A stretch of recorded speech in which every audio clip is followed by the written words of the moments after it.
Fam. The champ is here. The champ is here. The champ is here. The champ is here. Yo, what's happening, my people? It's the hottest, but at the same time, the coldest podcast on earth, the Cuss and Discuss podcast. If you enjoy listening to thought-provoking, intellectual, adult conversation, then the Cuss and Discuss podcast is for you. Check us out. It's your man, Barry the Alpha Male Wallace. We got Lori Fearfully Made Wallace, and we got my man, JJ. Yeah, let's go. Y'all ready? Let's do it.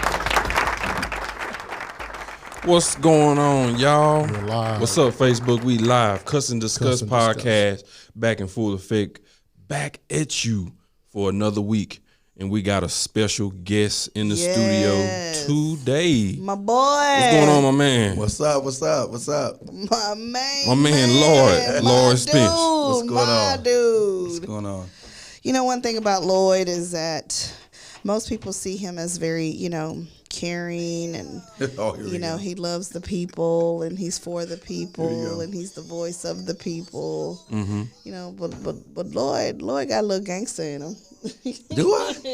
Do I have gangster?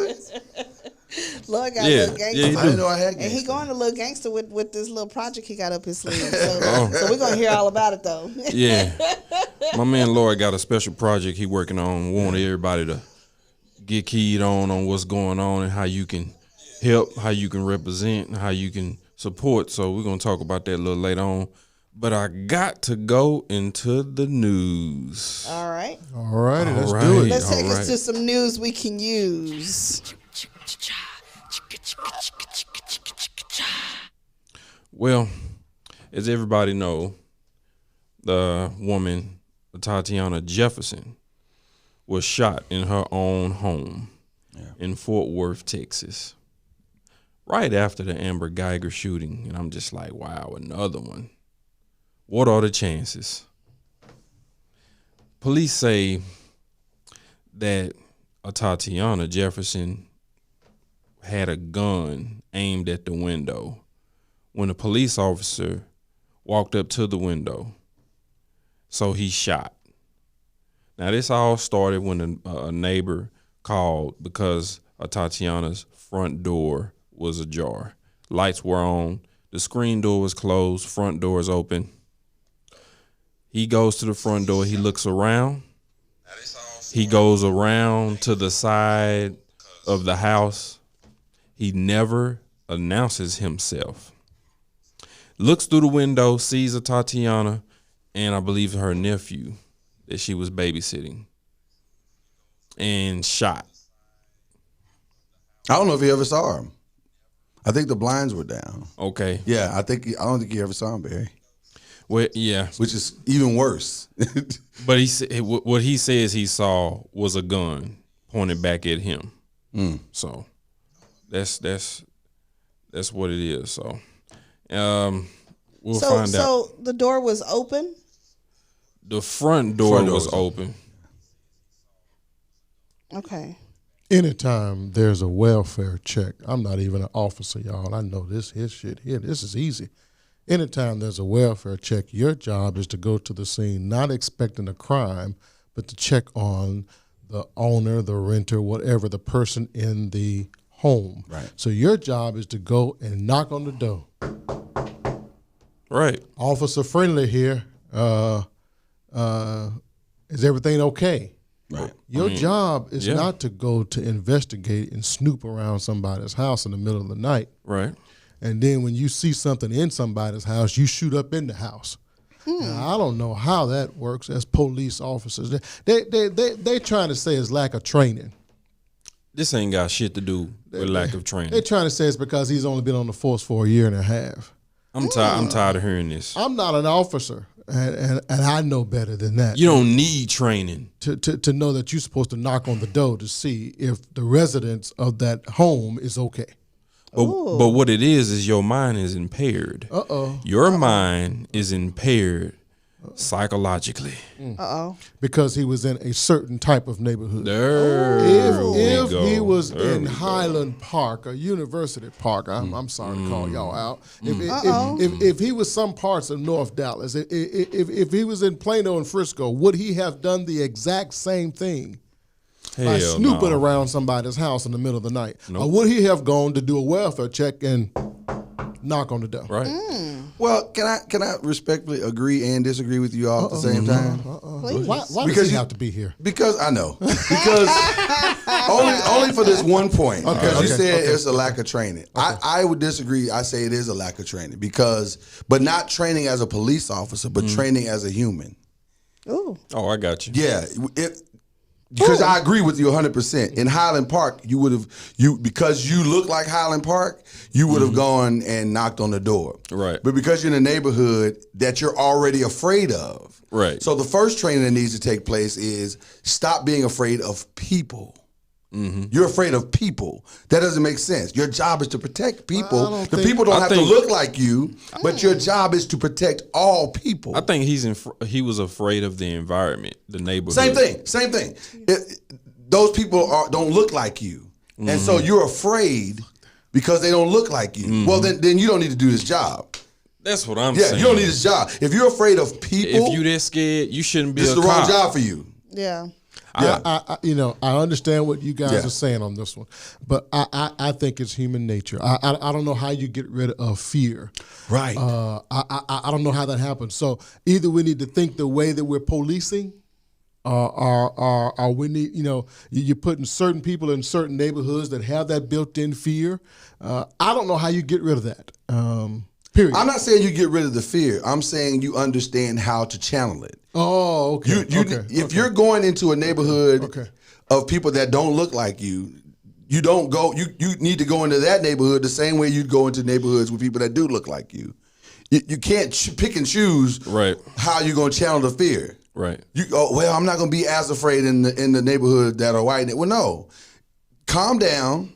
Do your job. Follow the procedure. So there's something wrong with the procedure if the neighborhood determines the level of your fear. But we all know sidearms boost your whatever the word is I'm looking for. It helps with the fear that I'm packing. People have a lot more to say, a lot more confidence is what I'm looking for when they have a sidearm because they know that they can handle the situation. So in other words, if they don't have it, they're not shit. Well, no, I didn't say that. Oh. Yeah, but if they don't have it, they're not as bold. Right. He wouldn't have been snooping around somebody's house if he didn't have that sidearm on. Yeah, absolutely, I agree. All right, what else is going on in the news? Well, your boy Pharrell Williams. Oh hell! What he do? You don't like has grace. I do like Pharrell. Okay. I'm a Pharrell Williams fan until I saw him do this. Until so something's changed. Yep. Okay. Yeah. I've been a Pharrell Williams fan for years. He makes me happy. Dope beat He's producer. a happy guy. Dope ass producer. One of the greatest guys musically that ever touch a keyboard, I think. Okay. Great dude, smart dude, and that's why I can't understand why he did this. Okay. He gracing the cover of GQ magazine in a way that I disagree with. He is wearing what appears to be a coat made into a dress. Okay. A dress coat dress. I don't know what it is, but we can call it artistry, we can call it creativity, but the words on GQ magazine says new masculinity. Ooh. And that is what really look at Jay's face. That's what really messed me up. I didn't know it said all that. Yeah. Oh, it says the words. Wow. Yeah. If the words wasn't there, it wouldn't have been as bad. But when you say new masculinity, it just goes into what they're doing in the media. I guess I don't know why America is desperately trying to get every man to become more feminine.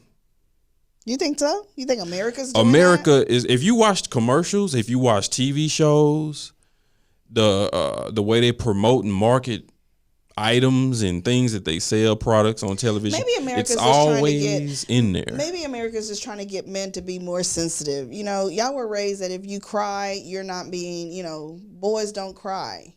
Don't cry. You know, and now you grow up to be this man that you're afraid to show emotion. You know, you may be going through shit in life and you can't cry because all your life you've been taught you can't cry. I understand all that, but they're going way too far if that's the goal that they was trying to reach. Yeah. If that was the bar, your ass done went way down a damn street. You done passed 4 bars.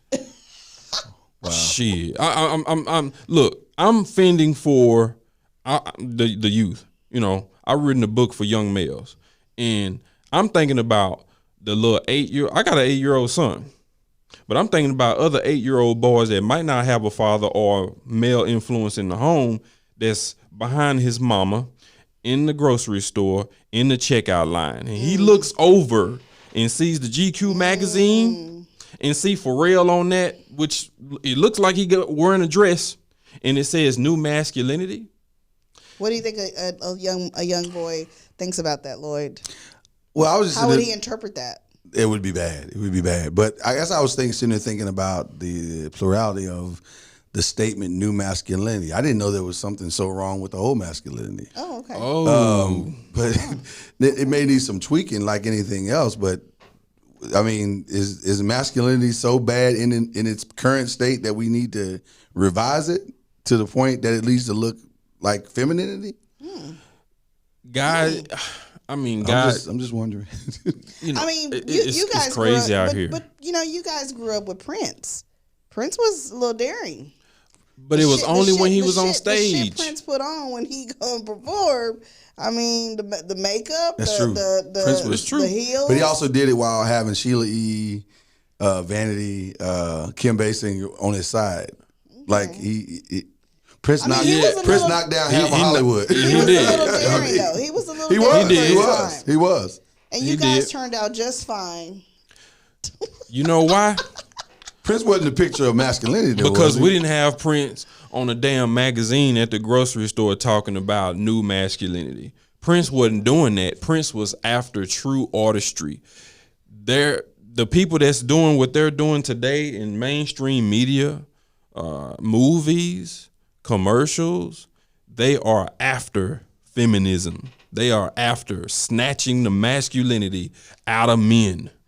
And they're targeting children now. That's what's pissing me off about it. All right, well, what else is going on in the news? Y'all, your girl Sanaa Lathan. Oh, what's she do? You know, is that what Jay, Lord, help me out. Is that the one that bit Beyonce's face? That would be her. Why you why you bringing that up? Why you bringing that shit up? That's how women remember her. Well, I guess she's now saying was she the one in Jay-Z's face all cheesing and grinning, and Beyonce was like, that's what your girl Tiffany Haddish said, but y'all didn't get that from me. Okay. Anyway, Sanaa Lathan is talking about choosing herself now. Yeah. Over marriage. She's gonna choose herself. Yeah. So she's saying, because growing up, you know, you watch Snow White and you watch Cinderella and other fairy tales, and it was always, you know, the woman waiting around to be chosen by a man. She says she's not going to wait to be chosen. She's going to choose herself. She's saying, screw that. I don't know what the hell that means. She's going to marry herself? I don't know. You know what that means? She's married to herself? Yeah. I don't know if that means she's choosing to love herself first now. Because if that's what she's saying, I understand that. But why are you just now saying that now? Cuss and Discuss, family. Ladies, sound off. It's time for you to sound off. What does that mean? What does that mean when you choose yourself over marriage? It seemed like Sanaa Lathan is always single. So what has she even tried something new? No pun intended. You know what? Yeah, I don't get what Sanaa Lathan's talking about. Yeah, I don't know what the hell going on with that. I don't know what that's about. But all right, y'all, is it just that she just can't get a man? Is that what it is? I don't think she's been able to keep one. Keep a man. Just say that then. Don't create some do lane. Women really need to keep men, or do men need to keep women? Men are supposed to keep women. I mean, the hell.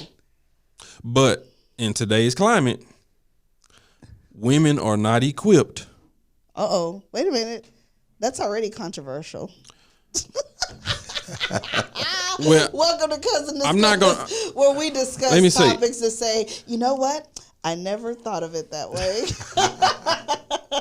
I mean, it's a lot of this going on, so something's wrong. Yeah. It's not just annihilating. It's a lot of this going on. So, okay, we're gonna transition. Let's go.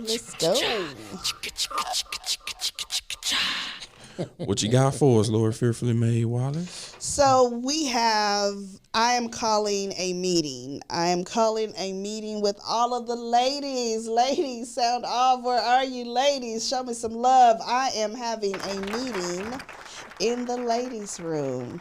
So one thing I want to discuss is something that's pressing on my heart. So we were out last night. My husband and I, we were out last night with some good friends. And we were having a discussion about one particular, our son plays basketball and my husband's the coach. And there's this one particular parent on that, you know, their child or her child plays on our team. And amongst the other parents last night, they said, Lori, you're going to have to be the one to give her breakthrough. Well, some of you may be saying, well, what is she talking about? Breakthrough, what does that mean? Well, this particular individual almost comes off as if, help me out, babe. Oh, like she's obviously been through something like but she avoids me at all cost. She avoids me at all costs. She avoids conversations with the coach at all costs, which is my husband. But she will have great conversation with my children in my presence. I could speak and she will not speak. But she'll speak to my children that are right next to me. So it's almost like, hello, was I here? Was I not here? And so one lady last night said, you know, you're just going to have to be the one to be the bigger person. So I'm calling a meeting in the ladies' room because I'm calling all the women forward and I want to say, have you ever been in a situation where you feel you have been disrespected by another woman and yet you put self down to rest? And you put your ego down to rest. Oh, my. And you say to the other person that has disrespected you in the most ultimate way by not even addressing you, basically saying you're a non-factor. What do you do in that situation? Because here's how I'm going to handle it. I'm going to continue to show her love. I'm going to continue to pray for her. I'm going to continue to speak to her. I'm going to continue to do that as long as I have to. But as a woman, having to deal with that from another woman, and ladies, those that are watching, y'all know that I am one to parade and hold women down. And I'll say, come here, baby, let me fix your crown because I need to make sure you queening right. I need to make sure you repping right. I'm that chick. But this is something that's really pulling on me because we as women, we're very ugly to each other. We compete with one another for no reason. We mug each other for no reason. We talk about each other for no reason. We tear each other down for no reason. I don't get it. I don't understand why do we do that? You know, why is it that we feel so compelled to tear another woman down? Women, we hold so much power. When we come together, we are one mighty fist. We are one mighty force to be reckoned with. I feel that we should come together, we should unite as women and not be so ugly towards each other. And that statement last night really has resounded with me. It's been like replaying in my head all morning long. Lori, you're going to have to be the one to help her get her breakthrough. Lori, you're going to have to be the one to help her get her breakthrough. And I'm like, ladies, do you ever feel at a point in time where you're like, I'm tired of taking the high road. I'm tired of having to be the one. I mean, Lloyd, I know you're married to a missus that's very, powerful, and she's, probably dealt with something like that a time or two in her life. Right. What do you feel women need to do in a situation like that? Wow. Well, first, I don't want to go in the ladies' room and, stand outside the room. Don't be scared. Well, I'm just going to stand outside and scream this into the room. One of the things I think that we don't look at all the time we look at the what is happening of a situation, and we don't really investigate the why it's happening. And so you kind of alluded to it a little bit, and you said, she's very standoffish, she's this, she's that, and the other. But how did she get here? How did she get to this place? Why is she at this place? And that may be what the sister was trying to say to you, because now I'm gonna speak personally, because I know you, and I know you have a capacity to be able to get into the why of a person. And so maybe that's what she's saying. She's saying nobody's been able to penetrate that why, but you do have that capacity to penetrate that why. And so maybe if you can get past her shields and defenses, then maybe you can get to her why and help her to kind of, because maybe she's not even aware that she's giving this thing off like that. Or maybe she is, and that's her defense mechanism to keep people at bay because she's been burned so many times. You just never know. But I'm just weird like that. I'm of the opinion where we have to kind of, for a minute. Now, if a person's just perpetual and they just keep doing it, and they refuse to allow you in, well, then you gotta let them be who they are, and hopefully God will send somebody in their life to help get that past them. But if you're sent into a situation, maybe you are, maybe you are the person that has that capacity to say, hey, let's build something, or find that connection point with them so that you can kind of get them to the other side. So it's not easy to do, but it's not. So anyways, I'm being torn into this. I've been dealing with this, but this is just something that I wanted to sound off with the ladies and see what their feedback was. Yeah. Okay. That's it for me. All right. Let's move on. That was good. Let's move on. All right, y'all. Now, we are here. This is why we have a special guest, the hot topic. Let's get to it. Mr. Yes. Spence. Let's get ready to rumble. But first, I just want to say, man, thanks for coming. And share with the people what you're working on. You got a very special project that you're working on. And he has a mandate over his life. I don't know that it's a project. I think he has a mandate over his life, and he has said, yes, I will do it. Yes, I will go. Yes, I will say it. Yes, I'll pick me. I'll do it. And so he's saying, okay, well, let's see. Let's go then. And so I'm interested. I have so many questions for you. But, yeah, kind of to what Barry said. Yeah. Talk to us why you are here today, Mr. Spence. Well, first and foremost, thank you guys again for allowing me the platform to talk about this. But, yes, we're working. Our little company, Noise Media and Entertainment, we're working. We have a lot of projects that we're working on. But the first one we chose to I guess, tithe into the world, that we felt like this was the one that we needed to start with, was this documentary film that we call Finding Church. And Finding Church is a look at the modern church and what has happened or what is happening, and why are people being driven from it? Why are people leaving it? Why are people questioning it, and what is happening in the church at this point that is causing people to look at it differently.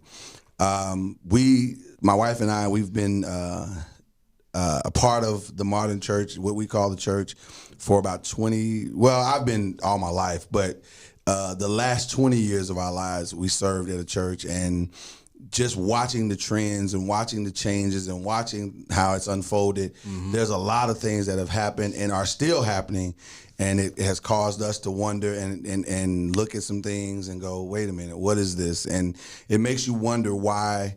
I don't know if you guys knew this or not, but estimated there are 37 million churches in the world. Get 37 out. million. In the world. In the world. Do you know the number in the U.S.?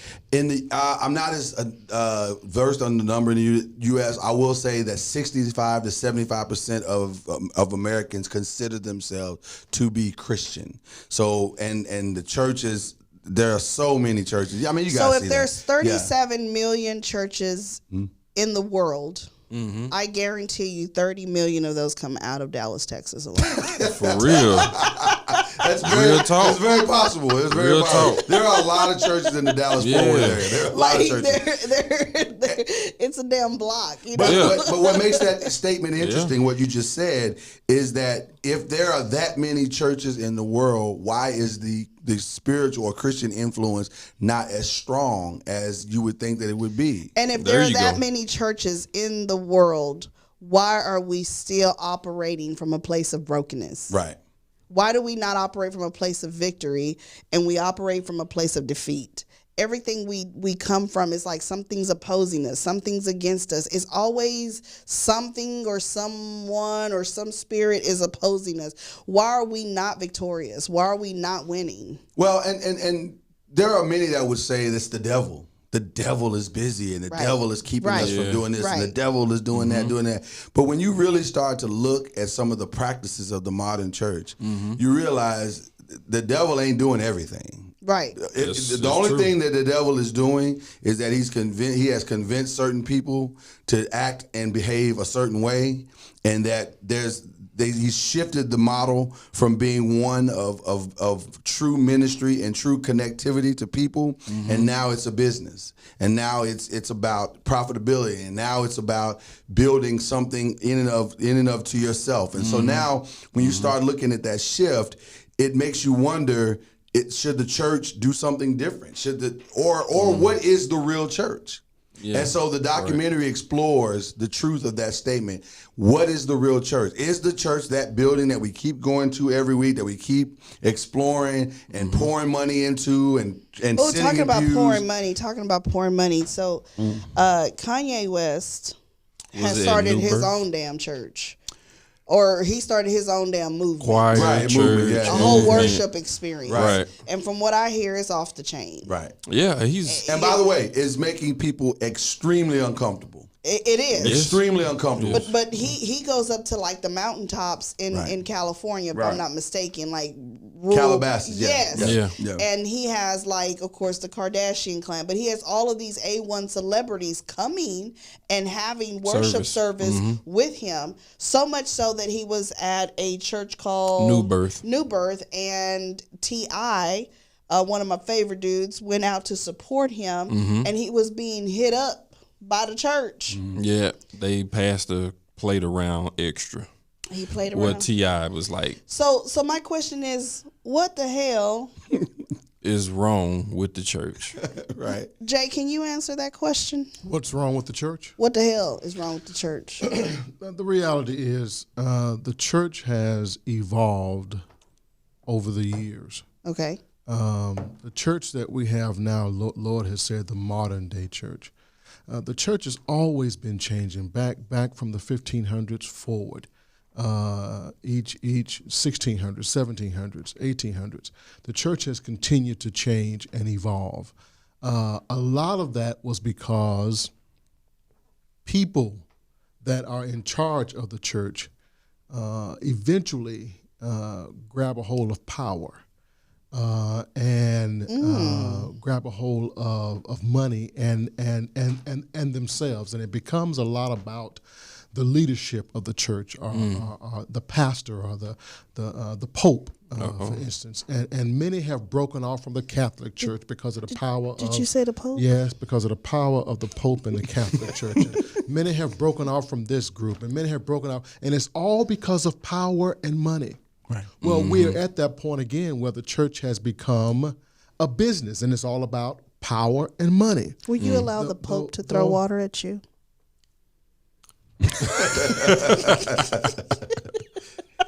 You don't want to get sprinkled? That's the most expensive throw ever. I'm just saying, would you would you not want to get sprinkled with some water by the Pope? We dip, we don't sprinkle. Who's we? Right. We Baptists. You're Baptist. We go under the water. We don't. You don't get a little sprinkle. But you know, we only throw water at babies. You know what's interesting about what you're saying, Lori, with the sprinkling this, that, and the other. There's always these modifications to what the Bible has said, right? And it goes back to what Jay said. It's this shifting or this controlling of power and money. And so, so for those of you who are uncomfortable with the dipping, we've got a sprinkle for you. You don't have to go under the water. Yeah, we understand your hairdos are expensive. I grew up Catholic. We got sprinkled. Right. Right. Well, Methodists get sprinkled. But see, the other part of that, the whole truth and nothing but the truth, so help me God, is that the Bible itself has changed over the years. Help him, Lord. Now explain that. There the we Bible go. itself has changed. There we go. The Bible has changed? The Bible itself has changed. Yes, The it has. Bible has changed It has. throughout the years. The different translations and then what we hold fast to. We don't really. Do you follow believe there's the lost whole Bible. books? We don't follow the whole Bible. We follow that in which we believe in. But the Bible is much or do more we believe, than or just do what we, we or do believe we in. follow that is comforting to us? Well, the reality we pick is and choose the what we reality- want out of the Bible The to go reality by. is religion in and of itself. How we serve the Lord and how we worship the Lord is really a culture thing, Right. more so than a religious thing. It is. We do it differently than other cultures. Yeah. So it's really tied to the community. But the challenge of and one of the things that we're finding out in the documentary is that the challenge is not cultural, because the manipulation is not cultural, because there's manipulation on the black side, there's manipulation on the white side, there's manipulation on the Asian side. It doesn't matter, because they have the formula. They all have the formula now. Right. And so they know how to say the right words and present the right presentation and give you just enough rhetoric to tie to your emotions to get you to respond a certain way. So what I'm hearing you saying is pain is profitable. Oh, pain is incredibly profitable. It's the core of what drives the business. If I can show you, church is a business. Church is a business. Yeah, now. it is. Well, let me say this. Most of them are. Let me You say about this. to piss a whole lot of people off. Hold on. Let me say this. Some people leave the church right now. What we call the modern church is a business.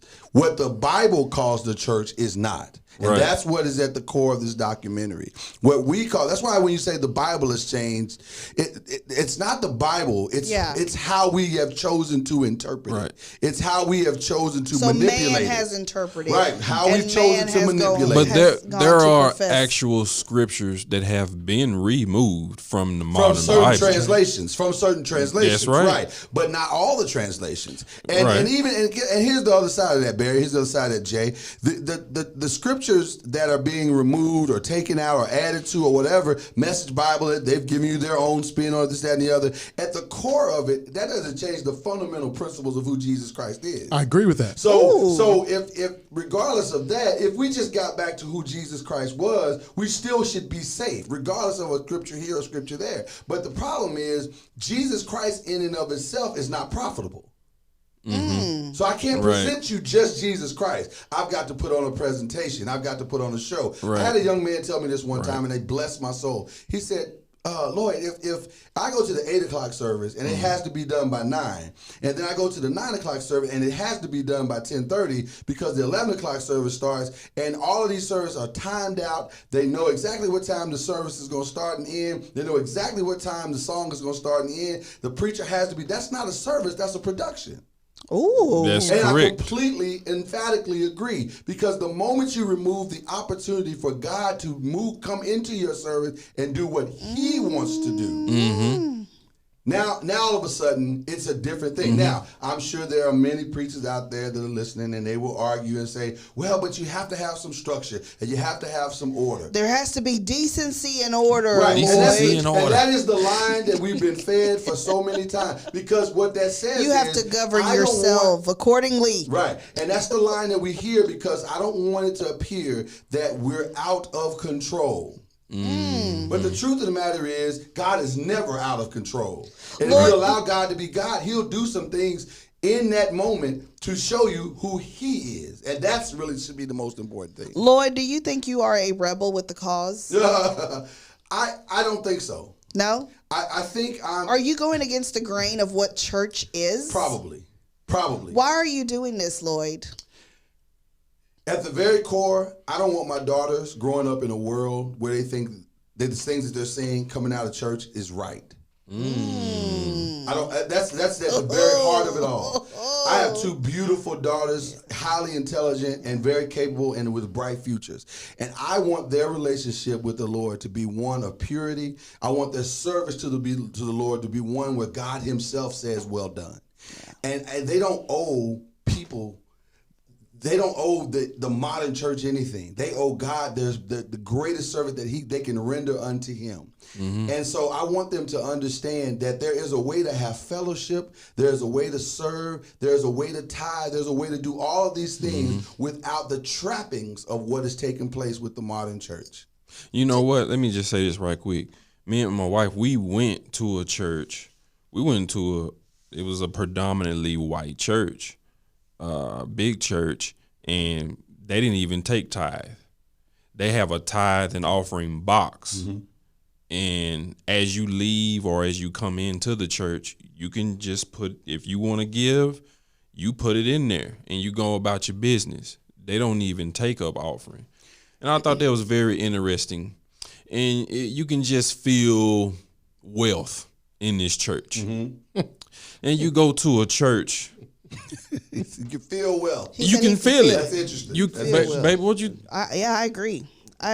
So, but not once was ever finances or what their mission was or what they were working on or what they were working towards. Mm-hmm. None of that was ever promoted the whole time we were there. No. They were given a solid word. It was just giving sermon and praise. And let me say this: I don't think that every church, the modern church, is bad. I don't think every modern church is there of ill intent. Mm-hmm. But I do think there are questions that need to be asked in the structure of what we have called, or we call the modern church. And I use that term deliberately because I want us to all understand that what we're seeing now is a manifestation of what man has created. It's not what God intended. It's not necessarily what God intended from the beginning. No. And we've been away from what God intended a long time ago. Yeah, correct. I think so. That's why over the years there's been so many wars and conflicts and breakups within religion, because man has put self in the fold, and that's the problem. We're doing the same thing again. The church is ever evolving. Period. Mm-hmm. And this is nothing new. It's just that we have to understand what's going on. What interests me the most is when I go to church. You go to church, Jay? And I go to a predominantly African American church, and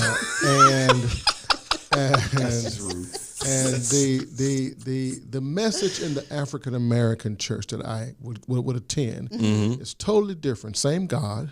Mm-hmm. Totally different than the message I'm going to get from a predominantly white church. Right. Why is that message so different? Because we're actually catering to the people within the audience. Right. Mm-hmm. It's two different people that the preacher is preaching to, with two different issues. Mm-hmm. That church you're talking about down there off of 635, I'm sorry. That church has a lot of wealth. Mm-hmm. So they don't preach to a need. They preach to a responsibility. A responsibility to give and to help. The other church across town on the south side of downtown. 35E. Okay, all right, good. I'm 35. Good. On 35. Yeah. 35E. Off 67. There you go. Just before 20. Right. Right in there. Right in there. You understand what I'm saying?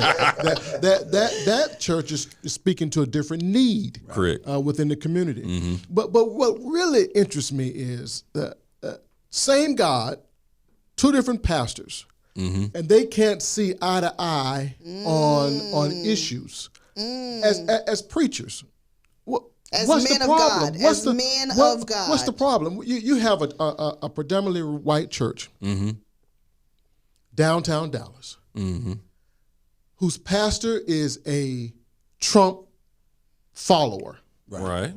Fan. Right. He's a fan. Okay. So how do you become a Trump follower but you believe in Christ? How do you put aside God's biblical teachings of caring for your brother, but you following Trump? Right. Well, even before that, I can tell you why they do it. Oh, well, I want to hear this. Because it's really about themselves. Right. Mm-hmm. That's right. It's no longer about their religion. Right. They have built kingdoms to themselves. That's right. Within those churches, and now they have somebody in the White House that needs them and that's going to do favors for them. And now they're rubbing elbows with power. The favors. With power. That's they what did the it's same about. thing in England. They rubbed elbows with the royal family. Right. Now the church is rubbing elbows with the you passing favors president. and money around. Exactly, exactly. So they're willing to ignore the biblical teachings just to have that power and that access to power. Well, the irony of what you're saying is that the last 12 years of governmental politics in America and the connection of the church have been quite fascinating and revealing to the true nature and the heart of the church. When President Obama was in office, the devil made its office. Oh, yeah. The devil is in I remember office. that whole Evil is in office. Right. And we've got to pray the I'm evil out of the I'm office. just going to tell you, when a Latino makes it to the office, man, we're about to throw a big-ass party, starting with a quinceañera at the White House. I can't wait for that to go Yeah, we going to be there. You going? I'm going to be there. We But going. what's funny about this is that already now, 4 years later or 8 years later, we see a whole different spin, and now there's a godliness, and this is God's man, and this is the truth of the matter is that whatever fits the agenda, there you go. Whatever fits the business model, that's what the modern church is willing to support, black and white. Because I don't want to make this just a black and white issue. Because there are some black pastors that are riding with President Trump and saying, "You're right." And here's a man with Isn't Creflo Dollar one of them? I don't think so. Oh, okay. You know what? So. I have not heard him I ain't heard specifically, but I do know that there are many mega church pastors, black and white, that are siding with Donald Trump. Yeah. Whatever happened to Bishop Eddie Long? Okay, never mind. Go ahead. Girl, let's not bring that up. Let's not bring. She like throwing out these little. She like throwing out these little things. All right, so we have Lloyd Spence in the studios with us today. Those of you that are just now joining and waving hi to me and saying what's up. Hey, Facebook fam, so thankful that you came and joined us today. We have so much to share with you. We have Lloyd Spence in the studios with us today. Lloyd, talk to us about the mandate you have been giving. Talk to us about the title of the project you are working on effortlessly. You have gone live. And what you hope to accomplish with it. Yes, please. So, again, the title of the project is Finding Church, the Search Where We Belong. And the hope and the prayer is that the questions that arise in this project. So the first thing is a documentary. It's a full-on documentary. So this is a documentary you are shooting. Right. And talk to us a little bit what that looks like. What exactly are you doing as far as a documentary? Are you walking around and being interviewed on different sets? Are you interviewing different people? Are you talking to different people? Right. Is a camera filming this the whole time? So what we're doing is that I'm actually telling my own story. And so my family and I are walking through this journey right now of finding church. Right. And so in addition to that, we're talking to friends and family and pastors and other leaders and people who have gone through different and unique experiences with the church, and we're telling their stories and asking the very difficult questions that need to be asked. Questions like, why is there such a hardcore stance against homosexuality in the modern church, yet we continue to hire homosexuals to man our music departments? Right. So it's those kinds of is those kinds of questions. Why is there so much money flowing, like you said, flowing through churches like this, but the community around that particular church is in ruins and in poverty? Right. That makes no sense. Right. And so we're asking these hard questions that need to be asked, not just for ourselves, but for churches to say, well, this is the reason why. And then if we think the answer is viable, okay, well, then that makes sense. But if we think the answer is nonsense, and we say, well, what the hell? That doesn't make any sense. And so it's trying to get people back to the foundational understanding of what God meant for church to be. So after I watch your documentary, because this documentary will go forward and this documentary will do what it's sent out to do. So once I finish watching your documentary on Netflix, on Showtime, HBO, wherever it's going to get aired on, once I watch your documentary, what do you hope that I walk away with? I hope you walk away with a hope, first of all, with a hope that the church can make it. And when I say church, I don't mean the building. I'm just going to tell you flat out, Lloyd. Yeah. As far as me, it's for me and my house. Yeah. We serve God. Right. But we don't attend any church. We don't belong to any church. I feel like we are the church. Well, that's where I was headed. I was going to say the model has to, for the church in what God created to survive, the model has to change. Yeah. It has to. There's no other. That's where the rubber meets the road. Right. And now, what does that mean? Does that mean we're going to have a lot less buildings and a lot less places to attend? I'm personally, I'm okay with that, because I don't believe that every person that calls himself a pastor should have a building and a church. Yeah. Right. Correct. I don't believe that. Correct. And the evidence supports me more so than it supports those people who have the building. Right. Because you see, when you have churches, buildings that have 5 people and 10 people and 9 people, that says to me, you may have gotten the message wrong. Like, what are you, like, let me just say this. Yeah. Growing up, I've always went to church, but this might not be true, but I'm just gonna say it. I think that God gave T.D. Jakes a special purpose. Okay. T.D. Jakes does what he does so freaking well. I think everybody else tried to copy what he did. I didn't start seeing mega churches until after I saw T.D. Jakes build the Potter's house up to what it is and what it was when it started. No, that was mega after churches that, before him. Yeah, they were. But I'm pretty sure. But the way it's ran, the way it's conducted. You're making a powerful point. Let me tell you why. The blueprint. Everybody wants to be that. That's what I'm saying. Everybody doesn't understand what that is. That's not everybody's lane. Right. Well, that's not what. Even beyond that, they don't even understand what that is. That is a whole unique, once in a generation, once in a lifetime situation. Right. And I'm not saying he's a perfect man. I'm not saying his structure is perfect. That's what I'm saying is that the gifting that's on his life is different than what it is on other people. And I don't believe, this is just my opinion, and hopefully the documentary and hopefully we hope to make this a series will unfold a lot of these truths. I don't believe that everybody is called to that. That's what I'm saying, Lord. That's what I'm talking about. And everybody's trying to copy this. Everybody's trying to copy it because that's why it's so many churches. It looks like it makes money. Oh, it does make money. Ain't no look like it. And the other benefits that come with it, they want that. Here's a guy who has said, now, unless he's lying, which I don't believe that he is, he has said, I don't make money from this church. He doesn't need to. I make money from the book, the books and the movies and this, that, and the businesses. Other. So his model is different. But the problem is everybody sees the church and they say, well, I want to follow that model. Well, that's because, y'all can cut that out. Listen, preachers,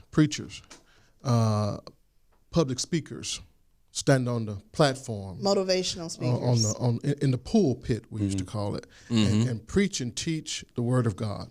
Their goal is to grow that as big as they possibly can. That's a part of the ego. Right. They want to have a bigger church, a bigger membership, and to grow it as big as they can. But that really their ultimate goal is not just to grow the church, but to grow outside of the church, which is what T.D. Jakes has done. He used that platform to grow his entire business. Yes.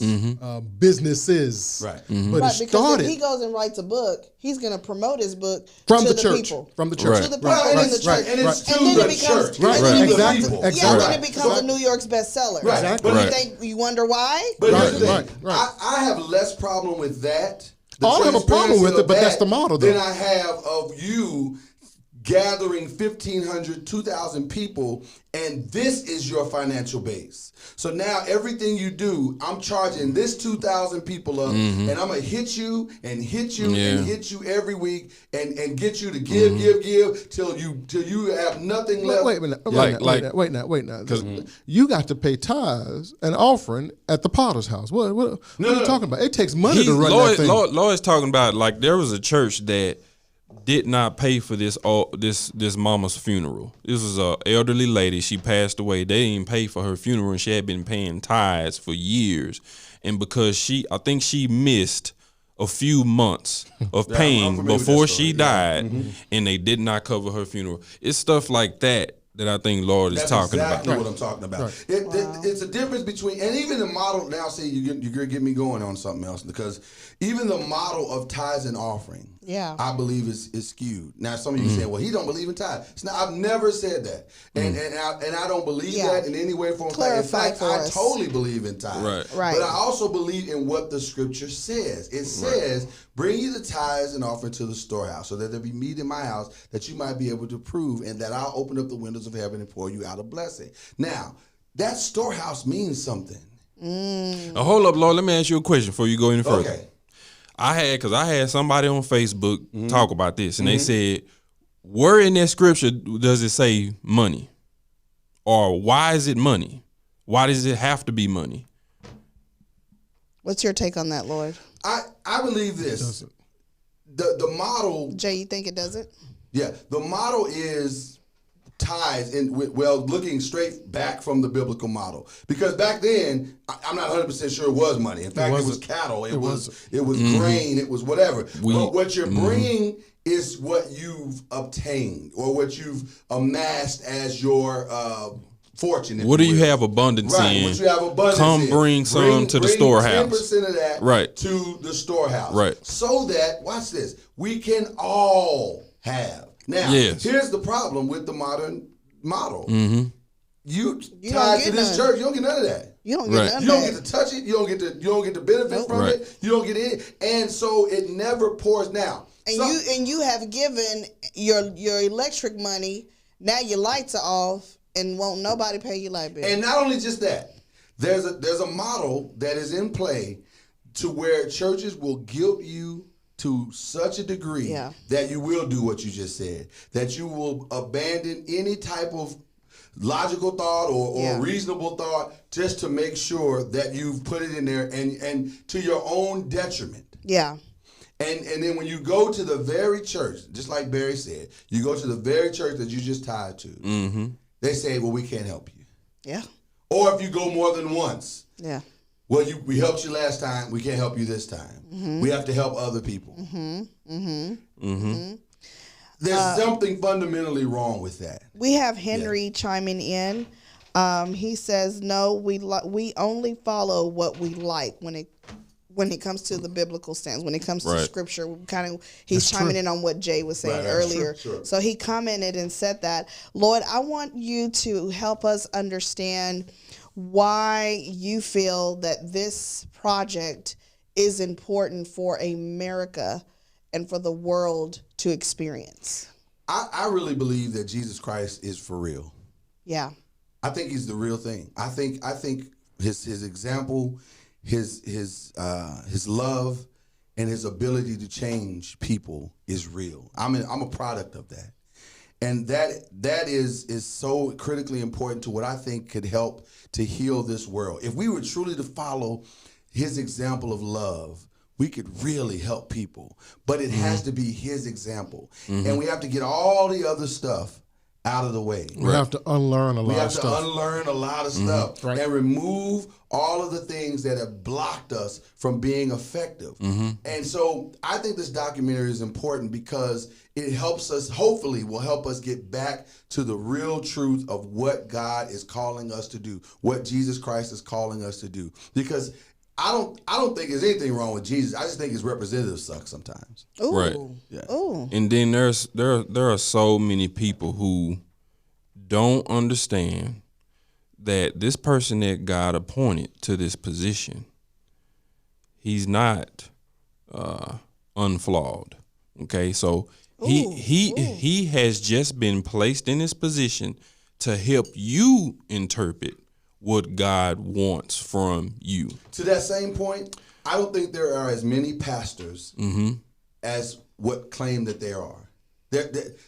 Everybody's not called to be a pastor. I'm sorry. Correct. Or a bishop. Or a bishop. It's 3,000 bishops in Oak Cliff. There are just not as many as we think. So how do we find out who the authentic pastors are? Well, we go back to the biblical model. We go back to the authentic model, and we see if your love walk. Because see, you're right, Barry. They are flawed. Yeah. Everybody is flawed. Yeah. But at the same time, it takes. I think it is an extremely special calling to fall into the role of pastor. So are you saying that pastor, is it Wilson or Willie or whoever is going around Facebook viral? Oh, are you my saying God. that this man is flawed because he likes to chew bubblegum? That's a perfect example, okay? I don't have the full scope of that story. Was that his wife or was that That's his wife's daughter. That's his wife's best friend's friend's daughter. Oh, that he was messing around with? The rumor mill says that she was supposed to have the lead role in the choir, and she was not given the role, and so she used this to blackmail so she him. put him She put him out out there like that. So, is he wrong for liking to eat what he eats? Let me explain something right quick. That won't be in the documentary. This is a special, but that if you're a person and you go to church and your pastor got in trouble, we're so quick to point out what the church does it didn't do what the pastor. Oh, he messed up. Right. Okay, but I'm not gonna follow him no more. I'm not going to church no more. But why were you following him to begin with? Why are you going? Yeah, Right. why are Why you were you going to even there church? to begin with? Right. Again, the model, but see again, that's he's what the there to help model you That's understand. what The I'm model getting at. dictates that you follow him. That's what I'm getting at. Listen, I've seen bishops leave the stage, take off their clothes, and their armor bearers pat them down with towels. That's where we are, guys. Yeah. That's where we are. We have a model that celebrates the man of God so much that he can't even take off his own clothes. Nope. And he can't pick He up can't his take own off his bag. own drawers. He can't pick up his own He bag. can't carry his own Yeah. Bible. That's where we are, and we call that Did he service. say take off his own drawers? Well, I mean, but that's where we are, and so any model that carries that, and by the way, nowhere in the Bible does it say that Peter carried helped Jesus out. Jesus was washing other people's feet. Have you ever seen a pastor wash somebody's feet? I've seen it a couple of times, not a lot. Or I've never watched it. or serve somebody I have never. that would remove them from the ego that they rest under when they're I have behind the yet pulpit. To see it. I yet have to see It was years ago, though. Yeah. It was years ago. But it was really an orchestrated thing. And it was done to show that they are servants, but that shit that don't happen. That was a production. It felt like a production. Exactly. Wow. Right. But have you ever seen? I know a couple of pastors who has a big ego, but will go and serve somebody in a way that would remove the ego in that moment. It's hard to remove that ego. It is. It's hard to remove it when you got so many people looking to you. Mm-hmm.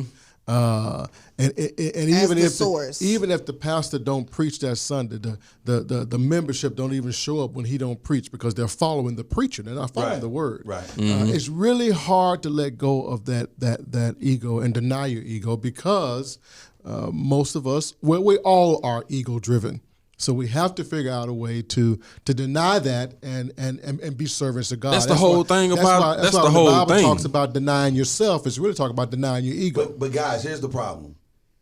Because it's so hard to do. It's really hard. In the process of transition with that, right? So many lives are being destroyed. Infected. I just heard you guys say, "Man, we don't go to somebody's church because we're tired of We've been burned out. We've been fighting through all of that, and so people are getting burned out. They're getting destroyed. We're definitely in that Families category. are being destroyed. They're being hurt. Yeah. People are being.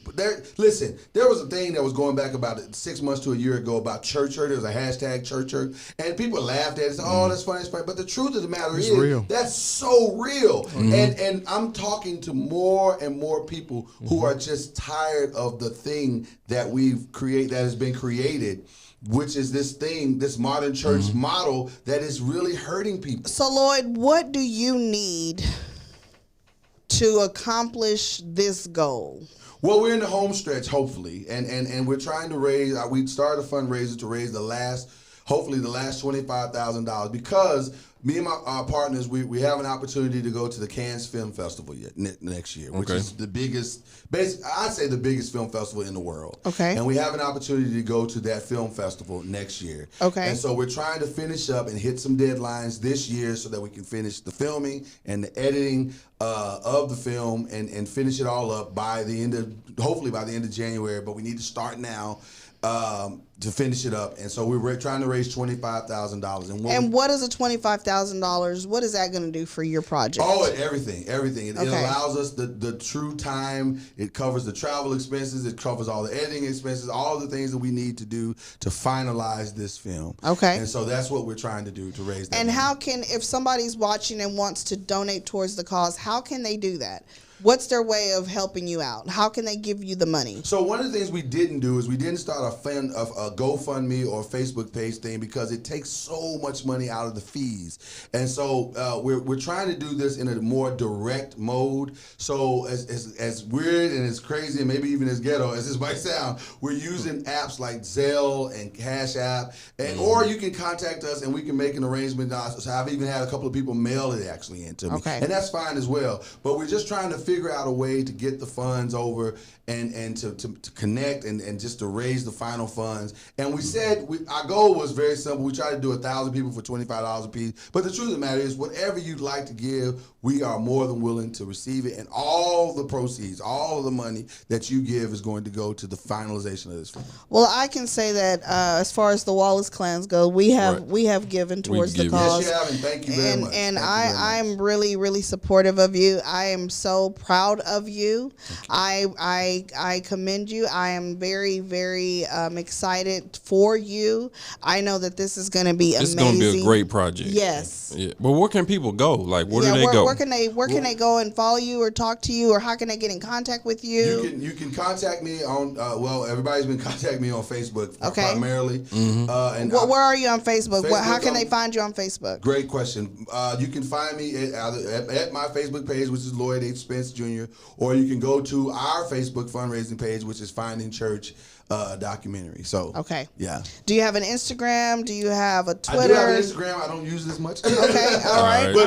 But you can find me on Instagram. I think I'm Mr. Noise 1914 on that one. Okay. Twitter is at Talking Noise, which is the name of my old radio show. So just those are the ways to find me. I guess what else? Emails, talkingnoise@gmail.com. Okay, I was going to say, do you have an email where they can contact you? Talkingnoise@gmail.com. You can contact me as well. Well, this has been a good show. great show. I'm so excited. Oh my gosh. Thanks for coming, man. Thank you so much for tuning in. Of course. Cuss and Discuss family, Mr. Lloyd Spence.